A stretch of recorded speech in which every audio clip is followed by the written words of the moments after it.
율법이 들어온 것은 우리가 지난주에 함께 살펴본 대로 율법이 우리 가운데, 하나님께서 우리 가운데 율법을 주신 것은 우리가 얼마나 큰 은혜를 받았는지를 하나님께서 보여주시기 위함입니다.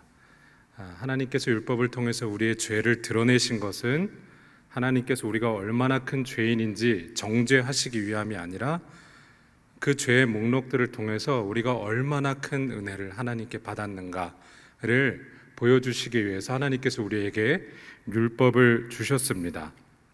그것이 오늘 바로 로마서 6장 1절에서 우리에게 말씀하는 것이죠.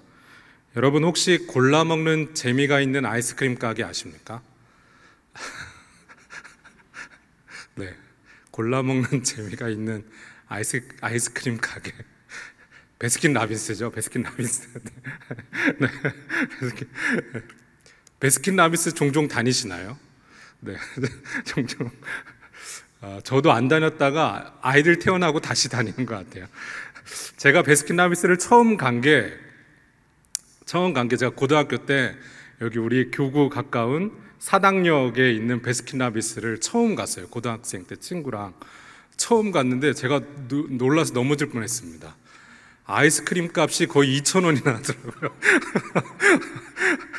그 비싼 브라보콘도 500원이면 사 먹는데 야, 무슨 아이스크림 값이 2,000원이나 하냐.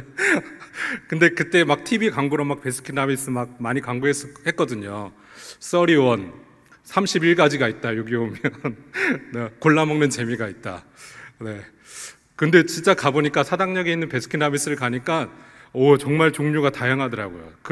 그 전까지는 그렇게 막 골라 먹는 아이스크림 가게가 없었어요. 지금은 너무 흔하잖아요. 흔하고 우리가 익숙한데 그 전에는 그냥 슈퍼에서 하드 사 먹는 거죠. 그렇게 골라 먹지 막 그렇게 예쁜 아이스크림이 있지 않았는데, 그래서 처음 떨리는 마음으로 베스킨라빈스에 항상 온 것처럼 이렇게 처음이 아닌 것처럼 네, 처음 온 것처럼 친구랑 긴장하지 말자. 긴장하지 말자. 아이스크림 2,000원 그게 별거냐? 사 먹자. 그래서 고등학교 때 해서 그때 그 광고에 그 체리 주빌레라는 아이스크림을 광고했었어요. 그래서 뭔지도 모르고 그냥 광고에서 들었기 때문에 체리 주빌레를 사 먹었습니다. 거의 2,000원 주고 콘 가격이 얼마인지도 기억도 안 나는 것 같아요. 거의 뭐 25년 막 30년 가까이 됐으니까요. 와, 근데 너무 맛있는 거예요. 이 체리 주빌레가. 야, 무슨 아이스크림이 이렇게 맛있냐. 이렇게 맛있냐. 그때 감격했던 기억이 납니다. 그리고 제가 그 뒤로 대략 10년간 베스킨라빈스를 가면 무조건 체리 주빌레만 먹었습니다. 제가 체리 주빌레를 먹었던 이유는 체리 주빌레가 너무 맛있었기 때문이기도 하지만 그 아이스크림 값이 너무 비싸서 다른 걸 시도를 못 하겠는 거예요. 괜히 다른 거 시도했다가 망할까봐. 그래서 항상 언제나 거의 한 10년간 체리 주빌레만 먹었던 것 같습니다. 그래서 저는 골라 먹는 재미가 있는 아이스크림 가게에서 골라 먹는 재미를 거의 느껴보지 못한 사람입니다. 근데 제가 아이를 낳고 저희 아이들도 똑같더라고요. 저희 첫째는 레인보우 샤베트, 둘째는 요거트, 저희 아내는 녹차. 뭐 정해져 있습니다. 제가 뭐 다른 게 거의 없습니다. 근데 여러분, 저만 이런 줄 알았는데요. 베스킨라빈스에서 발표했는데 베스킨라빈스 상위 잘 팔리는 상위 8개 아이스크림이 전체 매출의 80%를 차지한다고 합니다. 그러니까 저만 그런 게 아닌 것 같아요. 참 다행히 대부분의 사람들이 먹는 것만 먹는 것 같아요. 바꾸지 않고 원래 먹었던 것만 바꾸는 것 같아요. 여러분이 아이스크림을 고르는 거에 있어서 우리가 하던 대로 계속하는 거는 큰 상관은 없습니다.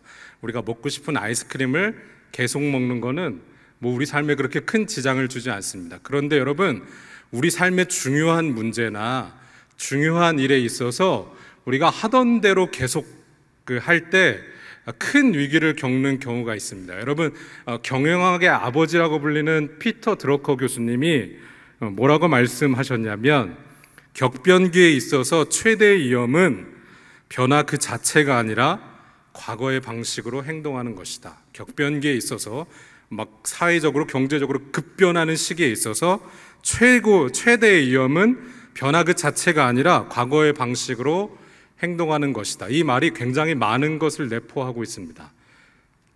우리는 그 변화가 우리 삶에 굉장히 큰 위협을 가져다 줄 거라고 생각하지만 피터 드러커가 말하길 우리가 과거 방식으로 계속하려고 살려는, 계속 그 방식으로 선택하려는 그 관성과 같은 행동, 그 삶의 모습 그 자체가 바로 최대의 위험이라는 것이죠.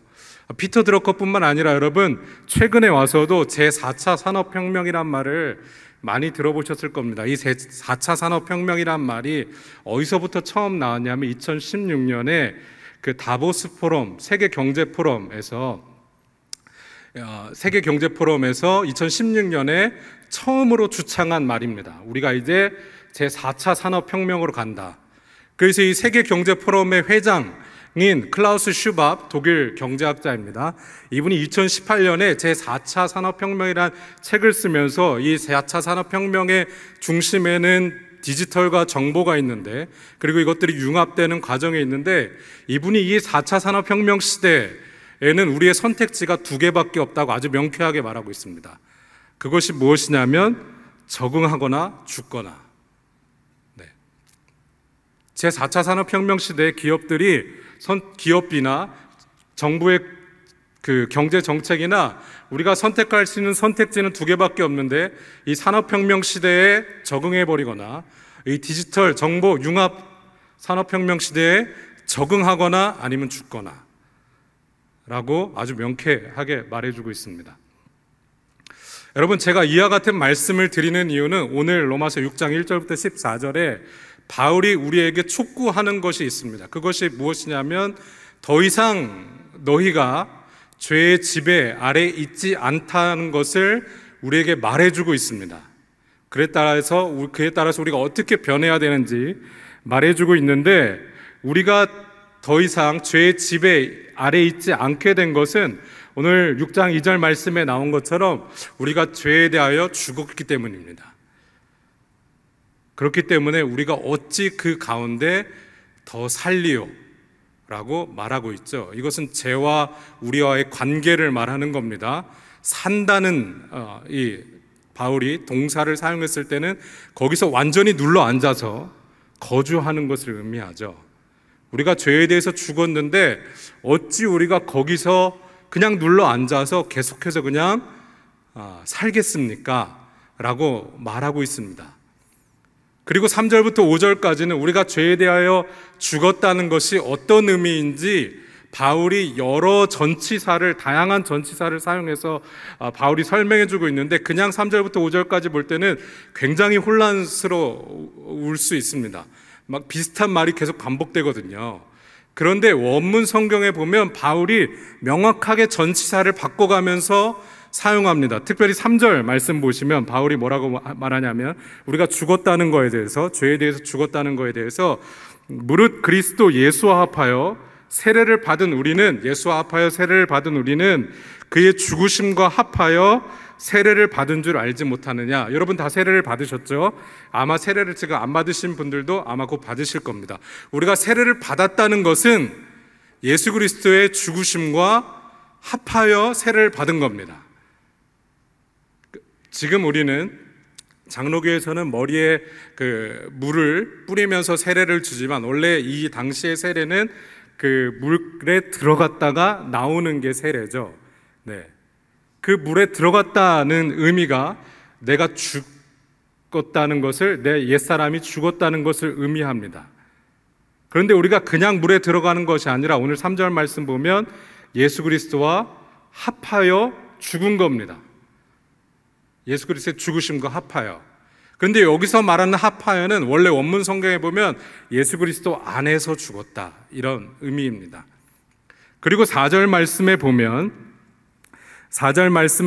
그러므로 우리가 그의 죽으심과 합하여, 3절과 같은 말이죠, 세례를 받음으로 그와 함께 장사되었다고 말합니다. 여기서 우리의 죽음에 대해서 다시 한번 다른 전치사를 사용해서 바울이 설명하고 있죠. 우리가 예수 그리스도와 함께, 영어로 말하면 with라고, 예수 그리스도와 함께 우리가 장사되었습니다. 예수 그리스도와 함께 죽은 것이죠. 그리고 5절 말씀 보면 만일 우리가 그의 죽으심과 같은 모양으로 연합한 자가 되었으면, 여기서는 예수 그리스도의 죽으심과 연합하는 것을 의미합니다. 우리가 예수 그리스도의 죽으심과 연합한 자가 되었으면, 여러분, 그래서 우리가 볼 수 있는 것은 3절과 4절과 5절에서 우리가 죄에 대하여 죽었다는 것은, 그것은 그냥 단순히 우리가 죄에 대해서 죽은 것뿐만 아니라 우리가 얼마나 영광스러우신 분과 그 안에서 그분과 함께 그분과 연합하여 우리가 죽었다는 것을 지금 바울이 보여주고 있습니다. 바울이 이렇게 다양한 전치사들을 사용해서 우리가 예수 그리스도와 함께 죽었다는 것을 보여주는 의미가 무엇일까요? 그것은 우리가 예수님과 뗄래야 뗄 수 없는 완전히 결합한 상태인 것을 보여주고 있는 것이죠. 너무나 다양한 형태로 우리가 예수님과 연결되어 있는 것을 지금 바울이 보여주고 있습니다. 그래서 6절과 7절에 보면 우리가 이 예수 그리스도와 함께 죽었다는 것은 바로 우리가 십자가에 못 박혀 죽었다는 것을 의미한다고 바울이 계속해서 설명하고 있습니다. 6절 말씀에 보면 우리의 옛사람이 하나님의 아들과 함께 십자가에 못 박힌 것입니다. 예수님과 함께 죽은 것도 우리에게 놀라운 의미가 있지만 그 죽음이 예수 그리스도와 함께 십자가에 못 박혀 죽은 것입니다. 이것은 다시 말해서 우리가 우리의 죄에 대한 처벌을 받았다는 것을 의미한 것이죠.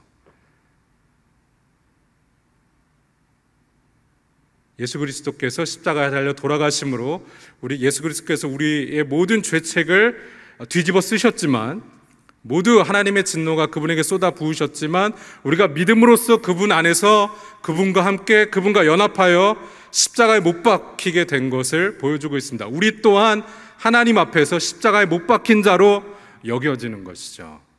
우리의 모든 죄에 대한 그 책임과 처벌을 받은 자로 하나님께서 여긴 것입니다. 그래서 7절 말씀 보면 이는 죽은 자가 죄에서 벗어나 의롭다 하심을 얻게 된 것입니다.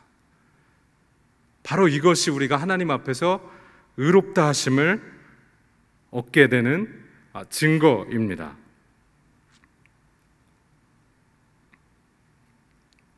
그런데 여러분, 여기서 중요한 것은 6절 말씀에 보시면 우리의 옛사람이 예수와 함께 십자가에 못 박힌 것은 죄의 몸이 죽어 다시는 우리가 죄에게 종노릇하지 아니하려 함이라고 말씀하고 계십니다. 이것이 바로 오늘 로마서 6장 1절부터 14절까지 바울이 하려고 하는 핵심, 우리에게 하려고 하는 말의 핵심입니다.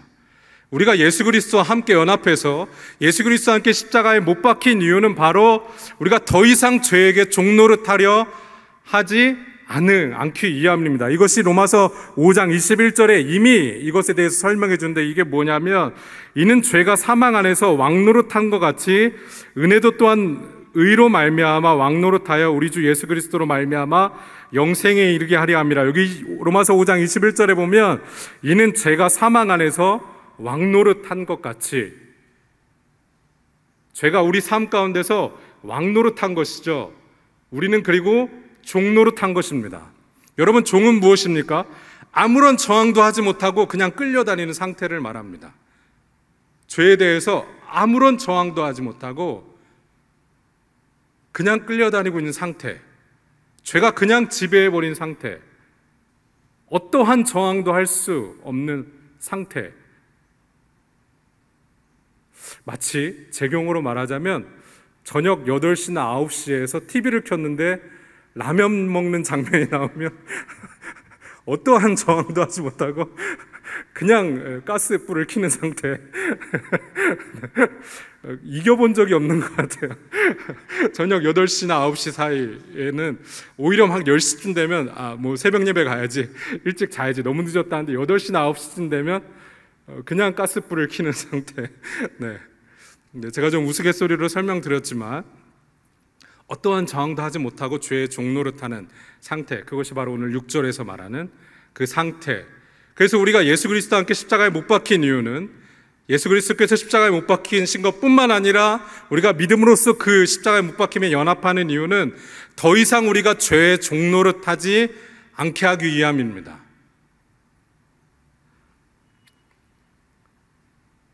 그것에 대해서 8절부터 11절까지 설명하죠. 우리가 이렇게 할 수 있는 것은 더 이상 죄의 종이 아니라 우리가 하나님께 나올 수 있게 된 것은 오늘 로마서 6장 8절 말씀에 보면 만일 우리가 그리스도와 함께 죽었으면 또한 그와 함께 살 줄을 믿노니 9절 계속해서 보도록 하겠습니다. 이는 왜냐하면 그리스도께서 죽은 자 가운데서 살아나셨음에 예수님께서 죽은 자 가운데서 부활하셨죠. 그리고 그 다음이 중요합니다. 다시 죽지 아니하셨습니다. 예수님께서 다시 죽지 아니하신 이유가 무엇입니까? 그것은 사망을 정복하셨기 때문입니다. 사망의 모든 권세를 깨뜨리시고 정복하셨기 때문에 예수님께서 죽은 자 가운데서 다시 살아나시고 다시 죽지 않게 되신 것이죠.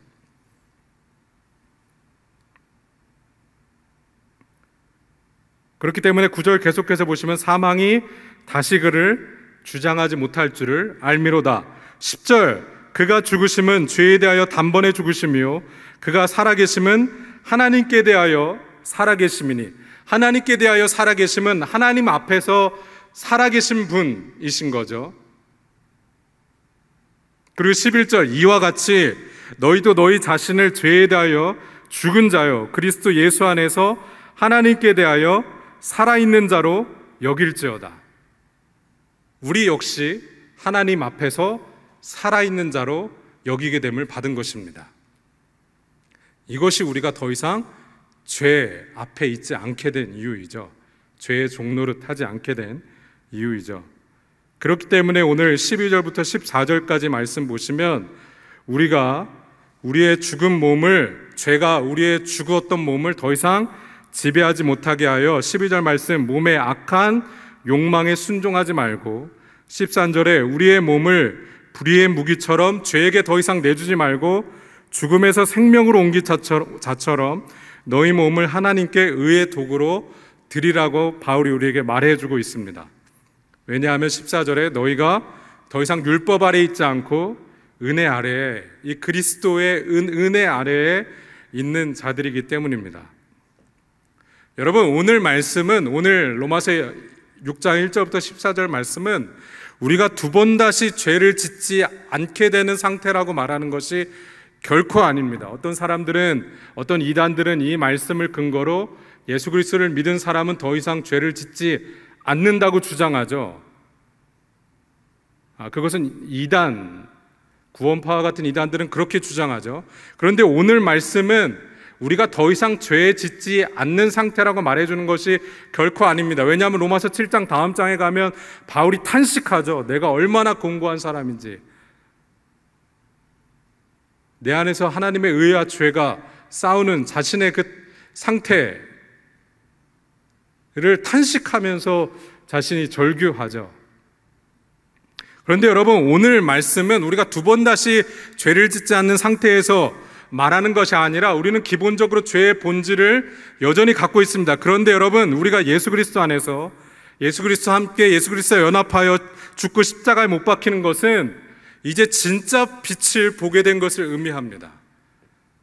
요한복음 1장 4절에 말씀하신 것처럼 예수 그리스도 안에 생명이 있고 이 생명은 사람들의 빛이라고 말한 것처럼 우리가 진짜 빛이 무엇인지 알게 된 것이고 이제 전쟁이 시작된 것을 의미하는 말씀입니다. 여러분, 전에는 우리는 전쟁은커녕 갈등조차 없었죠. 우리가 지난주에 살펴본 것처럼 선을 행하는 자가 하나도 없었습니다. 단 한 사람도 선을 행하는 자가 없었죠. 왜냐하면 선이 무엇인지 몰랐기 때문에.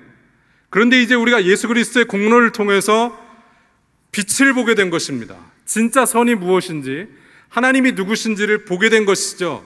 그로 말미암아 우리 안에서 전쟁이 시작된 것입니다. 그래서 오늘 로마서 6장 2절에 보면 우리가 더 이상 죄 가운데 살지 않게 된 것이죠.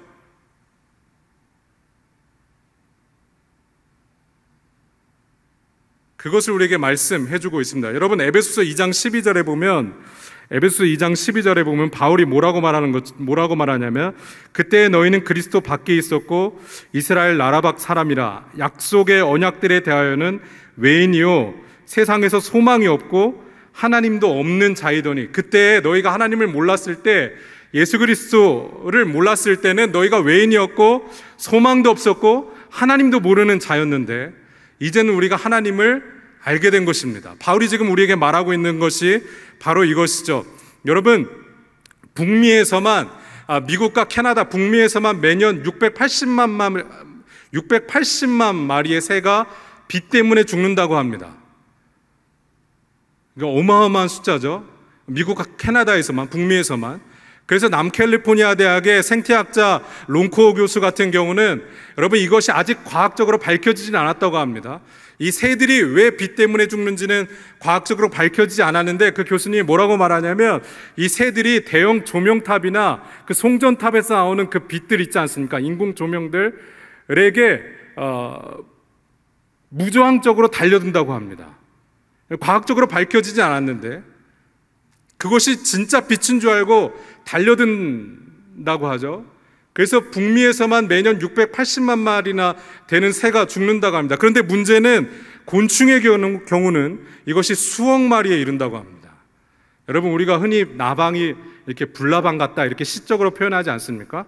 그런데 이것은 그 롱코 교수님이 말하기 시적으로 표현할 것이 절대 아니라 이 나방이나 곤충이 인공 조명을 향해 달려들어서 어떠한 현상, 어떠한 행동을 하냐면 그 광원, 그 빛의 그 광원에 그 접근하기 위해서 그 빛 주위를 뱅뱅 돈다고 합니다. 그리고 결국 기진맥진해서 죽는다고 하죠.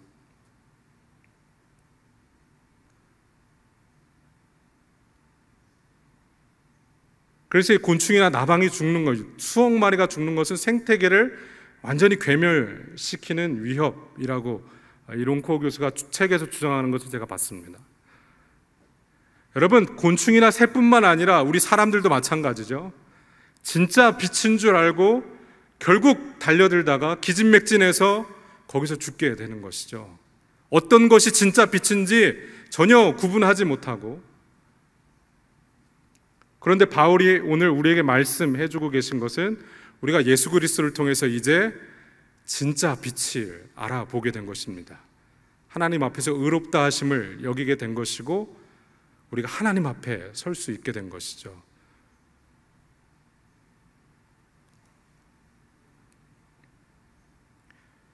여러분, 요한복음 11장에 보면 아주 유명한 말씀이 나옵니다. 예수님께서 죽은 나사로를 일으키시는 장면인데, 무덤에서 불러내시는 장면인데, 그 요한복음 11장 40절에 보면 예수님께서 마르다한테 말씀하시죠. 예수님, 더 빨리 왔으면 우리 오라버니가 살 수 있었을 텐데, 막 울고 있는 마르다한테 요한복음 11장 40절 말씀 보면 예수님께서 다음과 같이 말씀하십니다. 내 말을 너가 믿었으면 하나님의 영광을 보리라 하지 아니하였느냐. 너가 내 말을 믿으면 하나님의 영광을 보리라 내가 말하지 아니하였느냐. 그리고 43절에 보면 이 말을 하시고 죽은 나사로에게 큰 소리로 나사로야 나오라고 부르십니다. 그리고 어떻게 됩니까?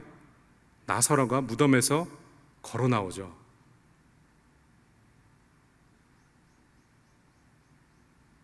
여러분, 오늘 로마서 6장 11절 말씀에 우리가 하나님 앞에서 산자로 여기는 것, 그것은 우리가 미래에 우리의 어떤 생명에 대한 소망이 있거나 아니면 우리가 미래에 어떤 살 것을 말하는 게 아니고 지금 우리가 하나님 앞에서 살아있는 자이기 때문에 산자로 여기라는 말입니다.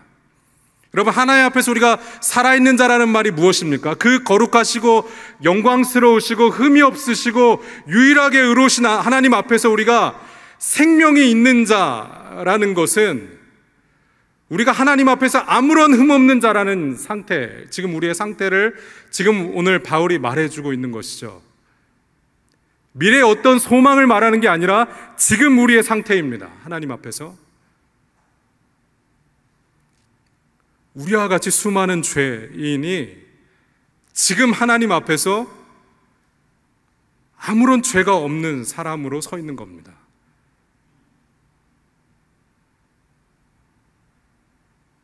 그것이 예수 그리스도와 함께 예수 그리스도와 연합하여 우리가 같이 십자가에 못 박힌 자로 여겨졌기 때문에 하나님께서 우리를 하나님의 보좌 앞에 서게 하신 것이죠. 바울이 지금 우리에게 우리가 얼마나 영광스럽고 놀라운 자리에 있는지 이야기하고 있는 것입니다. 그렇기 때문에 하나님께서 우리를 부르시는 거죠. 나오라고 부르시는 거죠. 그런데 여러분, 죽은 자들은 어떻습니까? 그 음성에 아무런 반응도 하지 못하고 무덤에 계속 머물러 있는 겁니다. 그런데 우리가 만약 산자라면 나사로처럼 무덤에서 걸어 나와야 하는 것이죠.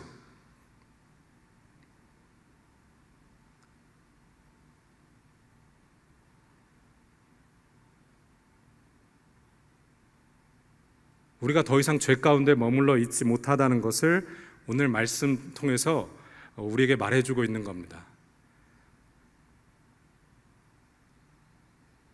그래서 오늘 말씀을 통해서 꼭 기억하셨으면 좋겠습니다. 여러분, 우리가 이제 그리스도를 통해서 전쟁이 시작되었다는 것을 반드시 꼭 명심하셨으면 좋겠습니다. 물론 우리가 계속해서 죄 가운데 넘어질 수 있습니다. 우리의 연약함 때문에, 우리 본질상 연약함 때문에 우리가 죄 가운데 넘어질 수 있지만,